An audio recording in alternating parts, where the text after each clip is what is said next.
Good morning, everyone. Today we'll try to understand impact of globalization in on Indian politics. इसके हम one by one short question करेंगे. Our first question: what do you mean by globalization, or write down the meaning of globalization? The period of after the end of Cold War and dis- disintegrations of the Soviet Union, known as the era of globalization, and today globalization is considered the mool mantra to the solution of the world's economic, social, political and cultural problems, etc. Cold war जब हमारा ख़त्म हुआ पूरी दुनिया का, ठीक है, और जो सोवियत यूनियन था जिसे हम यूएसएसआर कहते हैं वो भी बिखर गया, डिसइंटीग्रेशन हो गया. उसके बाद का जो समय है उसे हम इरा ऑफ ग्लोबलाइजेशन कहते हैं. रीज़न क्या था कि पहले जो दुनिया थी दो हिस्सों में बांटी हुई थी.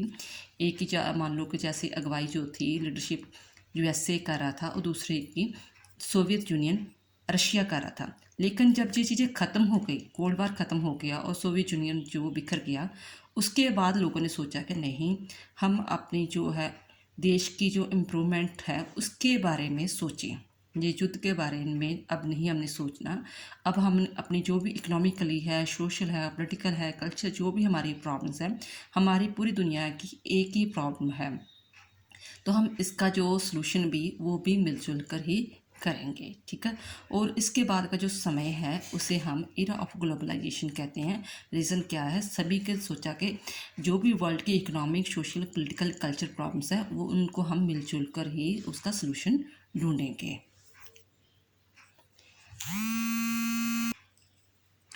It is a process of growing interdependence and cooperation among all nations of the world.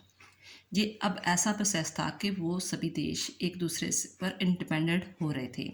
मान लो किसी के पास आर्मी ज़्यादा है, एमिनेशन हथियार ज़्यादा है, तो वो दूसरों को देगा.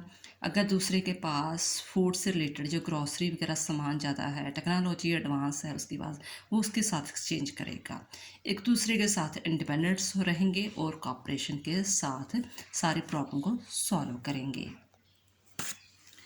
And their people which has affected the nations and international politics has the international politics and the mutual relations of the countries of the world. Globalization has also opened the door of the possibilities for different Nations in the world market. सबसे ज़्यादा तो effect हमारी India में पड़ा, ठीक, क्योंकि 1990 तक, 1990 तक जो था वो इन्होंने जो कम्युनिस्ट जो आइडियोलॉजी अपनाई हुई थी कि नहीं, सभी कुछ जो गवर्नमेंट के अंडर ही होना चाहिए, हम जो प्राइवेटाइजेशन नहीं करेंगे, तो हमारे देश की जो इम्प्रूवमेंट है वो भी रुक चुकी थी, प्रोग्रेस ख़त्म हो चुकी थी. लेकिन इसके बाद उन्होंने सभी देशों ने, जो भी थर्ड कंट्रीज़ वगैरह है, उन्होंने अपने जो दरवाजे थे दूसरों देशों के लिए खोल दिए कि आओ हमारे देश में आप जो है इन्वेस्ट कर सकते हो, कंपनीज खोल सकते हो, मॉल खोल सकते हो, बिजनेस एक्सपैंड कर सकते हो. इससे क्या हुआ कि जिसके पास ज़्यादा, जिस देश के पास ज़्यादा टेक्नोलॉजी एडवांस थी, जहाँ पैसा ज़्यादा था, उन्होंने दूसरे देशों में अपनी जो मार्केट को ओपन किया, उसका भी फ़ायदा हुआ और जिस देश में लगा उनका भी इकोनॉमिकली ग्रोथ हुई. ठीक है. फॉर दिस रीज़न के ग्लोबलाइजेशन के कारण उन्होंने अपने जो दरवाजे थे दूसरों देशों के सामने खोल दिए, वर्ल्ड मार्केट के लिए. In common for this reason, क्योंकि मेन बिजनेस स्टार्टिंग किस चीज़ के लिए हुई थी, ग्लोबलाइजेशन मार्केट के लिए, कि आप हमारे देश में आकर जो मार्केट है, बड़ी बड़ी मार्केट है, मॉल है, ठीक है, बिजनेस है, वो खोल सकते हो, आकर जो इन्वेस्ट कर सकते हो पैसा उसमें. In common terminology, globalization means economic globalization, the globalization of the international market of the or the establish of the global market. अगर आमतौर पर जो बात कहें तो ये कहा जाता था कि ग्लोबलाइजेशन का मतलब क्या है कि आप सिर्फ इकोनॉमिकली को कंडीशन को इम्प्रूवमेंट कर रहे हो और आप पॉलिटिकल को, कल्चर को, जो सोशल प्रॉब्लम्स हैं उनके बारे आप ध्यान नहीं दे रहे. बट ये एक नैरो थिंकिंग थी. ठीक है. शुरुआत बेशक इस चीज़ से हुई थी, वर्ल्ड मार्केट से हुई थी, लेकिन इस चीज़ को आगे एक्सपेंड किया गया. ये जस्ट नैरो मीनिंग निकला आज अगर हम देखें, ये 1990 की बात हो रही है, लेकिन आज अगर हम ये चीज़ देखें, today the globalization is not only the globalization of the world capital और the market, rather it is the globalization of the world's capital goods, technically know-how, ideas of the people, entrepreneur, labor, culture, etc., and the free movement of all this, and the international organization like World Trade Organization, World Bank, International Monetary Fund, and multinational corporation, etc., are playing an important role in the fulfillment of its goal. And as a result of this, the entire world has changed into the global village. ठीक है, कहते हैं जो पहले जो ठीक था 1990 में जस्ट एक वर्ल्ड मार्केट के तौर पर ओपन डोर हुआ था, तो नैरो मीनिंग में ये कहा जाता था कि जस्ट इसकी ही ग्लोबलाइजेशन है, इकोनॉमिकली है।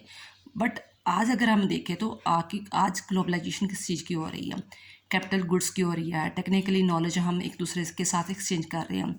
वाद से रीज़न यही है ना, पहले जो अगर हम 40-50 साल से पहले देखें तो एक फ़ोन जो मोबाइल फ़ोन है वो किसी के हाथ में होना बड़ी बात मानी जाती थी, लेकिन आज हर आदमी के, हर पर्सन के पास वो चीज़ पहुंच चुकी है। रीज़न क्या है कि टेक्निकली जो है वो नॉलेज एक दूसरे के साथ एक्सचेंज की गई है, आइडियाज़ एक्सचेंज किए गए हैं। जो हमारे आइडियाज़ किसी को अच्छे लगते हैं उन्होंने अपनाए, जो दूसरे देशों के आइडियाज़ हैं उनको अच्छे लगे उन्होंने अपनाए हैं। एंटरप्रेन्योर बिजनेस जो है वो एक दूसरे देशों में जाकर अपना बिजनेस एक्सपेंड करती है। लेबर, हमारे देश की लेबर जो है दूसरे देशों में जाती है, दूसरे देशों की इन केस जैसे नेपाल है, श्रीलंका की लेबर हमारे देश में आती है। कल्चर एक दूसरे के साथ एक्सचेंज हो रहा है, जैसे अब ड्रेसअप वगैरह देखो, ठीक है ना, तो वो चीज़ें वगैरह चेंज हो रही है। तो इनको चीज़ों को कौन जो है हैंडल करती है, वो कौन करती है? WTO, IMF, MNC, world trade organisation, international मुद्रा फंड एंड मल्टीनेशनल कॉरपोरेशन, ये चीज़ें जो है ऑर्गेनाइज करती है। कहते यही फॉर दिस रीज़न हम आज ग्लोबलाइजेशन के कारण पूरी दुनिया क्या बन चुकी है, एक ग्लोबल विलेज बन चुकी है, क्योंकि हमारी टेक्निकली जो है वो एक दूसरे के साथ एक्सचेंज हो चुकी है, गुड्स वगैरह एक दूसरे के साथ एक्सचेंज हो चुके हैं, आइडियाज़ हम एक दूसरे के अपना रहे हैं, ठीक है ना। तो फॉर दिस रीज़न हम एक मंच में आकर खड़े हो गए हैं।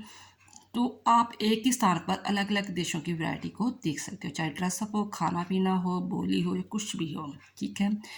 तो फॉर दिस रीज़न हम एक दूसरे के नज़दीक आ चुके हैं।